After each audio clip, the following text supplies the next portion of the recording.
I hear a lot from fellow book readers that there are no good adaptations. They always ruin it. And while, yeah, they have done some truly ghastly adaptations of books, there are a few that I love, and I wanted to share those with you. There is hope. It's possible. Feel free to put in the comments a few of your own personal favorites so that others can discover and enjoy them. Cynthia's eyes are perfection. Racing hearts. What on earth's the matter with you? One might think you cared for him. This is a terrible trailer for a great series. Will give me a bit more cash than I need to live on. You're welcome to half of it. Just while you're waiting for your poems to burst forth upon an astonished world of culture. What a good fellow you are. First up is Wives and Daughters. This is one of my absolute favorite novels of all time by Elizabeth Gaskell. She wrote in the same period as Charles Dickens, but in my opinion, she was the superior author. Fight me. There are other adaptations of her works like North and South, etc. This one, however, is so accurate you can practically read along with your book. Not only that, the costumes are perfect for the era, amazing casting, the music is gorgeous. There is literally nothing wrong with this adaptation. They could not have made a better one. So whenever someone says, oh, they can't make an accurate book adaptation and make it interesting, Wives and Daughters. It's possible. This next one I should be able to show you some clips of because it's extremely popular. So much so that a lot of people don't realize that there is a book. Yes, I'm talking about The Princess Bride. They did make some changes. All right. Where is the poison? The battle of wits has begun. It ends when you decide and we both drink and find out who is right and who is dead.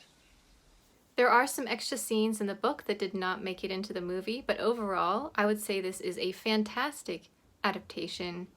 It is charming, witty, great ensemble, and a classic to this day.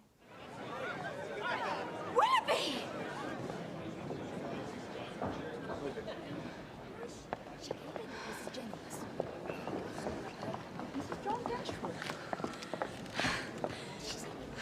Good God, Willoughby! Why have you not come to see me? Were you not in London? Have you not received my letters?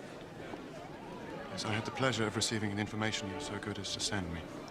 Sense and Sensibility. This one, while not perfectly accurate, really captures the spirit of the original book in my opinion, and I absolutely love rewatching it. Out of all the Jane Austen adaptations, this is the one I come back to constantly, partly because of the amazing performances. This is an example of making a few changes, but nothing that completely ruins the book, and also actually make it better presented for the screen. And I know a lot of these adaptations say that's why they made the changes. No. No. I'm looking at you, Lord of the Rings. My feelings will not be repressed. You must allow me to tell you how ardently I admire and love you. What? In declaring myself thus, I am fully aware that I will be going expressly against the wishes of my family, my friends, and I hardly need add my own better judgment. In such cases as these, I believe the established mode is to express a sense of obligation. But I cannot.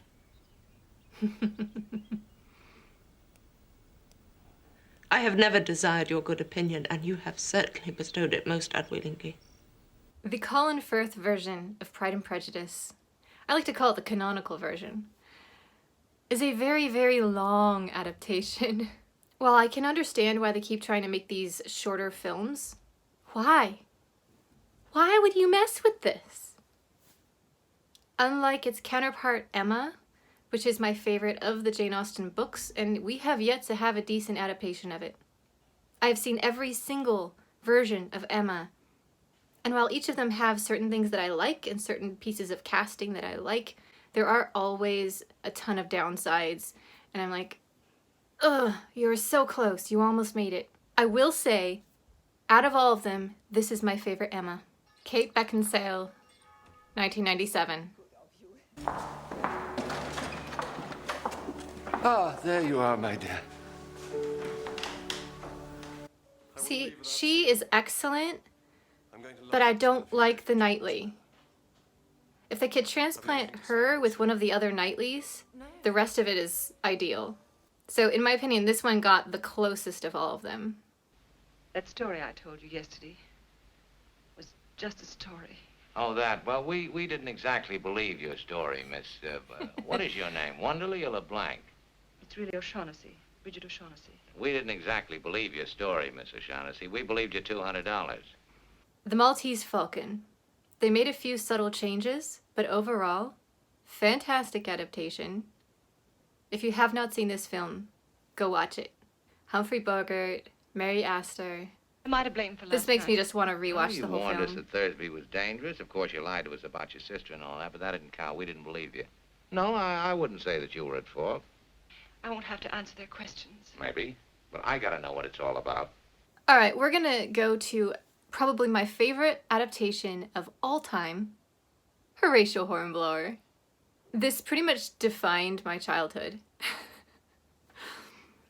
I would go out by the road and pretend I had a cannon out of a log, and I would do the full reload, fire as you bear at oncoming cars. It was hilarious to me. It's probably not so much to the neighbors. I'm gonna grab a Fire Ships clip because this is the most fun.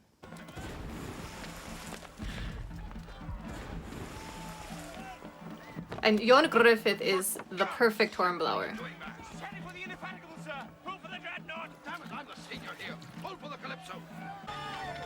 These people are like family to me now, honestly.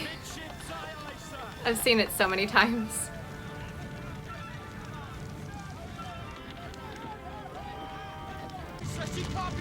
Right, Mr. Hornblower, man and ship.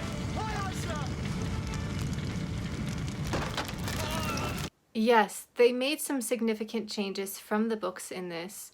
What they ended up doing is combining a lot of things because it's a very long series. So rather than taking each individual book and doing it perfectly, they ended up mashing some things together. Sometimes that works, like in Horatio Hornblower, and sometimes it doesn't work. Overall, I think Forrester would have loved this adaptation as much as we as book fans do. I cannot express how enjoyable this series is and how close to my heart it is. Here's one where the first two movies were perfect adaptations, and then it just gloop. Katniss Everdeen, District 12. Now I want a martini, though. I haven't watched these in quite a while. When you're using a new bow, it's really difficult to get the first couple of shots right. And even back when I did archery, whenever I first arrived at the range, the first few shots were just, you know, until you get in the zone. Isn't this just like life? You finally get something right and nobody's watching.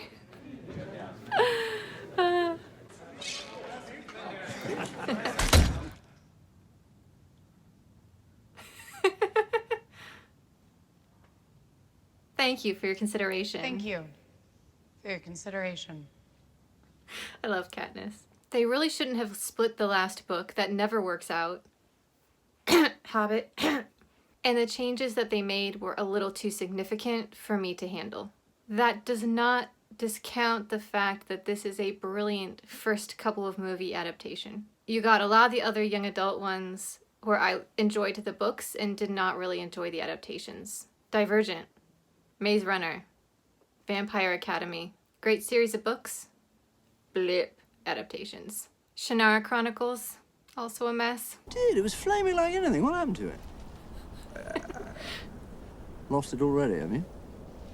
Gave it away. You what? I gave it away. Be funny if we both got it wrong, eh? If I did the good thing and you did the bad one.